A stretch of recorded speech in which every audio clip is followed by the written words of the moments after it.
For too long, Africa has imported what it could build and exported the jobs that come with it. We are changing that. We will not simply import finished vehicles. We will assemble them here and progressively manufacture them here in Kenya by Kenyan workers. This is value addition in its truest form.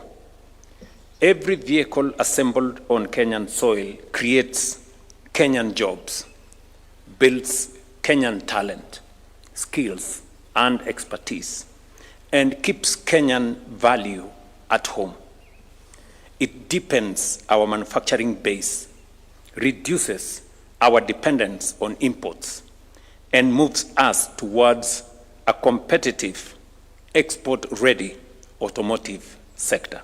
This is precisely why investment in local vehicle assembly matters. When we assemble vehicles here in Kenya and progressively enhance our local content and finally produce them here in Kenya, we keep the value here at home, and we begin to balance a trade account with our partners around the world that has forever been against us.